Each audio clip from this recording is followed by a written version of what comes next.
अस्सलाम वालेकुम नाजरीन, आज 18 अक्टूबर 2021 है और नाजरीन नए DGISI की तकरूरी के हवाले से कई वीडियोस मैं अपलोड कर चुका हूं। चुनाचे उस हवाले से तफसीलात आप मेरी गुज़श्ता की गई वीडियोस में मुलाहिज़ा कर सकते हैं। नाजरीन आज की ये वीडियो भी उसी का तसलसल है, लेकिन इस वीडियो में ज़रा मुख्तलिफ पैराए में बात करने की कोशिश करेंगे। नाजरीन मौलाना फजलुर रहमान साहब से कल प्रेस कॉन्फ्रेंस के दौरान कई सवालात पूछे गए। चुनाचे उनसे एक सवाल पूछा गया कि मौलाना फजलुर रहमान साहब, आपने एक इस्तिलाह मुतारिफ कराई थी कि निक्के दा अब्बा।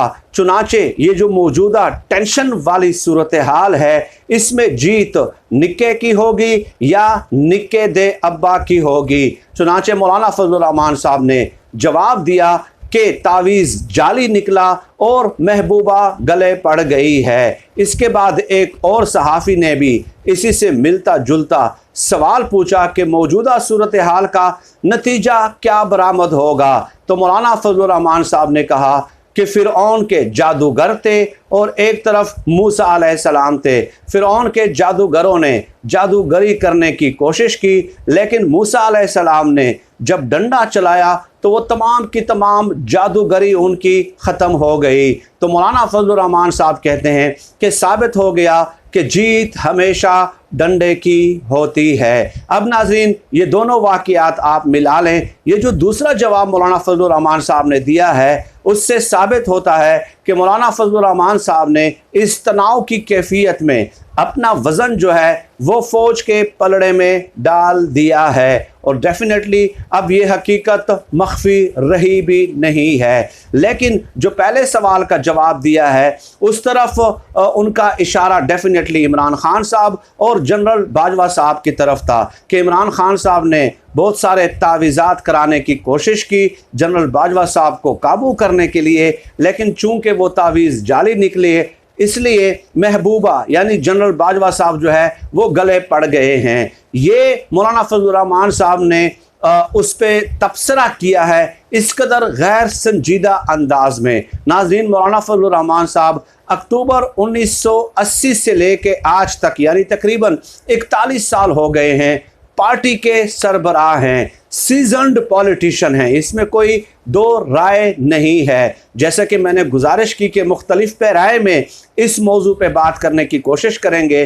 देखें जिसकी जो सियासी तजर्बा है हम वो मानने से कतई तौर पे इनकारी नहीं हैं, लेकिन अगर आप इतने सीनियर और सीजन्ड सियासतदान हैं तो आपकी तरफ से कतई तौर पे इस किस्म का तबसरा और तज्जिया और इस कदर संजीदा मौजू पे हम कतई तौर पे एक्सपेक्ट नहीं कर रहे थे। इससे नाजरीन आप अंदाज़ा लगा लीजिए कि पाकिस्तानी जो सियासतदान हैं वो इक़्तिदार के हुसूल के लिए जब अखलाकी कदरों से गिरते हैं तो बहुत बुरी तरह गिरते हैं, बहुत बुरी तरह गिरते हैं और वो अपनी अखलाकी कदरों का एहसास करना भूल जाते हैं कि इसका हमारे वोटर्स सपोर्टर्स पे क्या असर होगा, क्या इम्पैक्ट होगा। उन्हें इस बात की कतई तौर पे परवाह नहीं होती। चुनाचे यहाँ पे मौलाना फजलुर रहमान साहब ने इस बात की तस्दीक कर दी है कि इमरान खान साहब जादू टोने से काम लेते हैं, यानी कि फ़िरऔन के जादूगर थे एक तरफ और दूसरी तरफ मूसा अलैहिस्सलाम का डंडा था।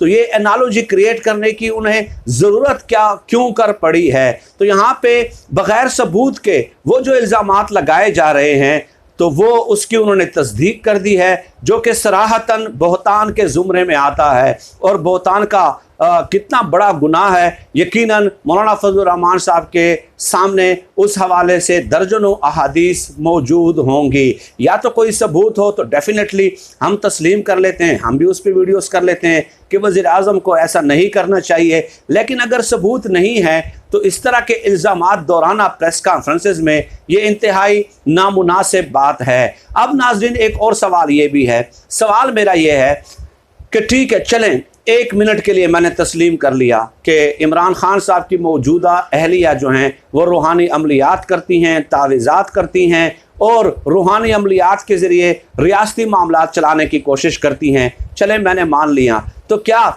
जमाइमा खान भी तावीज़ात करती थी? क्या जमाइमा खान भी रूहानी अमलियात करती थी? क्या जमाइमा खान को आप लोगों ने इस मुल्क में सुकून से रहने दिया था?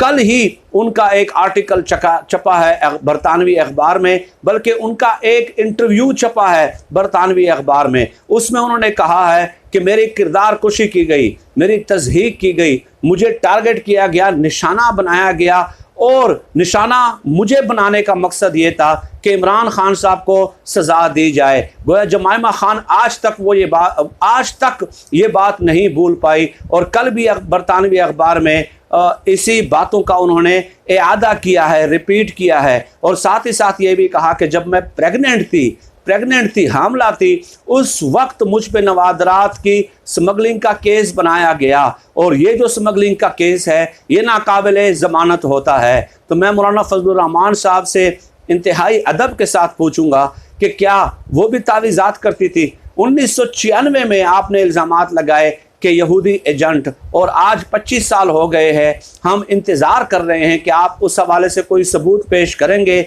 आप सबूत पेश करेंगे तो हम भी उस पर प्रोग्राम करेंगे। तो उस वक्त जमाइमा खान के साथ शादी की वजह से आपने यहूदी एजेंट कहा, और उनकी किरदार कशी करने की कोशिश की गई मुस्लिम लीग नून की तरफ से। अखबारात में बाकायदा जाली चेक छापे गए। तो ये उस वक़्त आपको क्या तकलीफ थी? तो यही मसला है कि हमारे सियासतदान सियासी मैदान में आप मुकाबला करते नहीं हैं। मेरा मकसद कतई तौर पे इमरान खान साहब की हिमायत करना नहीं है, लेकिन मेरा मकसद सिर्फ़ और सिर्फ इतना है कि पाकिस्तानी सियासत को इस कदर गैर महज़ब अंदाज से जो है वो पाक किया जाए। इमरान खान साहब का क्या है, कितना अरसा वो हुक्मरान रहेंगे? 5 साल, 10 साल? हमेशा रहने वाली ज़ात सिर्फ अल्लाह पाक की है।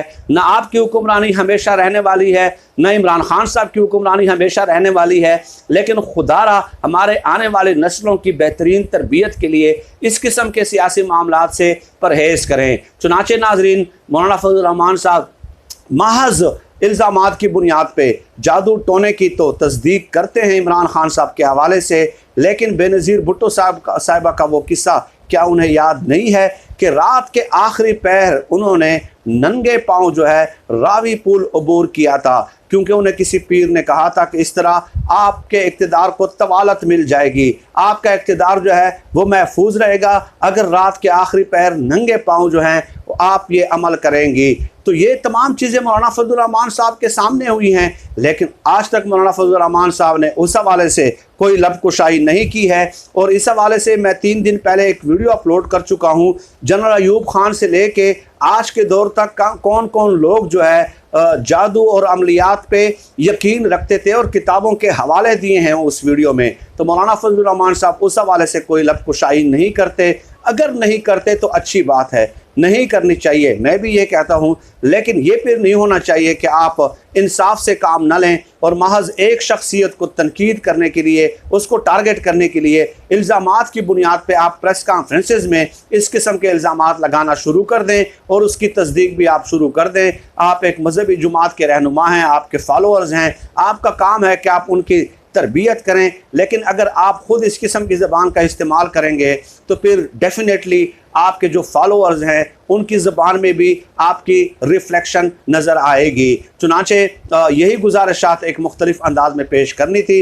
अब DGISI की तकरूरी का क्या बनेगा, उस हवाले से कई वीडियोज़ में अपलोड कर चुका हूँ कि मामलात सेटल्ड हो चुके हैं। दरार मौजूद है, लेकिन उस हद तक मौजूद नहीं है जिस तरह इन लोगों ने जो है अपनी उम्मीदें बांध ली हैं। लिहाजा उस हवाले से आने वाले वीडियोज़ में भी चंद तफसीलात और चंद लेटेस्ट डेवलपमेंट्स आपकी खिदमत में पेश करूँगा। फिल वक्त इतनी गुजारिशात आपकी खिदमत में पेश करनी थी। पाकिस्तान जिंदाबाद। अल्लाह।